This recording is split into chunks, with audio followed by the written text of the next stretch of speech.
Control, this is Darkstar. How do you read? Darkstar, control loud and clear. Darkstar is Joe Kaczynski. What he's created was,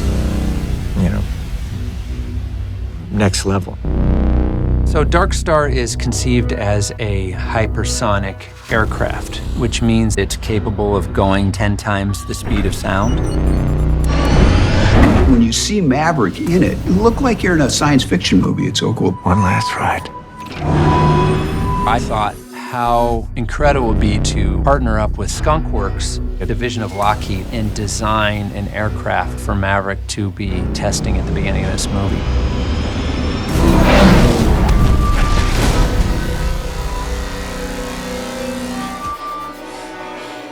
I started thinking about the idea of Maverick being a test pilot, doing top secret projects out in the desert. That was an idea that I had very early, and Tom loved it. The contract threshold was Mach 10, not 10.1, Mach 10. It was very important to us that Maverick still be in the Navy, and that the Navy is really the only thing he's ever known. The Navy is his family. At the same time, Maverick has been in the Navy for 30 years. It answered the question of how would someone stay in the Navy this long and remain where he is? Because what mattered most to Maverick is that he always finds a way to fly. He still needed to be Maverick, but he's older. And what is that personal journey going to be? And what are the stakes? We are laying in these levels of storytelling and world and nostalgia, yet future. It is a technical marvel. Took it out on the runway. Tom was really in the cockpit. One of the things that Tom and Joe really wanted to do with this movie is to really up the ante from the first film. Well, I'm kind of an aviation buff. For a moment in college, I actually thought I was going to be an aerospace engineer. So I've always loved airplanes and aircraft design. And cut, nice. Cutting! Tower, this is Darkstar. We are taxiing. It was a real dream partnership for me to take my ideas of what Darkstar could be to Lockheed, to the Skunk Works division, which is their world-famous experimental division. I've met with them and explained to them that I wanted to design an experimental aircraft, and I wanted it to be, like the rest of this film, grounded and realistic.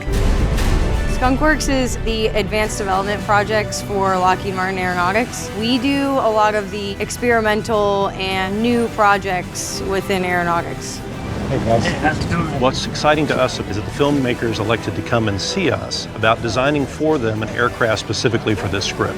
And it was an exciting opportunity for us to actually design in the open for an outcome that would be seen by the public. Skunk Works developed the SR-71. The SR-71, also called Blackbird, is still the most advanced and most outrageous aircraft ever designed. It flies about Mach 3. Now, what we designed here is our imagination of the successor of that plane. This aircraft is designed to reach speeds of Mach 10. Well, Mach 10, let's give Mach 10. Mach 10. Mach 10 is over 7,600 miles per hour, which means you could get from Los Angeles to New York in about 19 minutes. A lot of things can happen at this speed, and to many of us, the physics of that velocity is hard to understand. Skunk Works has run our 3D models through proprietary software that tests heat signatures as it's moving through the air to get the aircraft to look like it's a believable platform to fly. Stealth is to be invisible for the enemy, so you can achieve that with various tactics. Our stealth on a plane like this is speed, which means Mach 10 is currently a velocity that is impossible to intercept with another aircraft or with any other weapon systems. For the main design, a lot of it came from Skunk Works, was really the engine design and the shape of the plane. It has an arc in it. It's just for its lift at high speeds, and it just has a massive amount of thrust. And the engines are so big just to get air traveling through it. One interesting bit is visibility. If you make a film, you obviously want to see the actor a lot. However, you cannot have a conventional cockpit on a jet like that. There hasn't been a material yet that you can look through that can take that Mach 10 heat. So if you look closer at our jet, it only has windows on the side. You cannot look straight, which is extraordinarily unusual. But we needed to make sure that certain camera angles still work for Joe and Tom. So the jet actually tapers extremely to the front, so we could angle the windows forward, which still works for the heat, but it gives us beautiful shots of Tom. Okay, fuel temps are looking good. Control concurs. We tried to work with Skunk Works, coming up with what would this top secret material be. And the closest I could really get was it looks like a charcoal briquette that has been burning. And then the last thing that came in was that it would have these tiger stripes, which it hits hypersonic. And it hits the shock waves as it travels over. It does this little bit of damage to it. And that's the repeated wear of what it looks like after it's flown so many times. And I think that was what really sold it, was that last touch, which made it look really mean. The really cool thing is when X-planes like our Darkstar are being developed, Skunk Works will work hand in hand with the pilot that is trained to fly this aircraft. And a lot of times the instrumentation, the cockpit is designed to fit them as they request, because it's muscle reflexes that they already developed over their long career. Tom was really specific about where he wanted the throttle, where he wanted the thruster, like literally everything. It was amazing.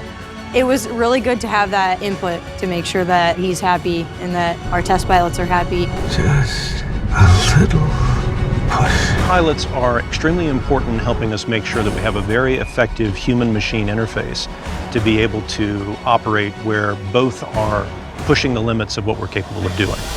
Right now we're located at the Navy base in China Lake. They've graciously loaned us this almost top secret hangar.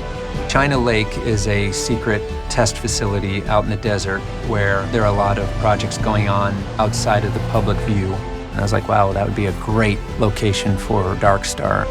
After a lot of back and forth, we ended up being able to shoot there, which is amazing because it's just a place that I know for sure you've never seen on film before.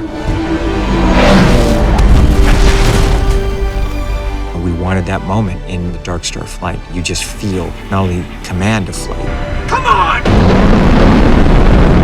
but the beauty of flight. He's the fastest man alive.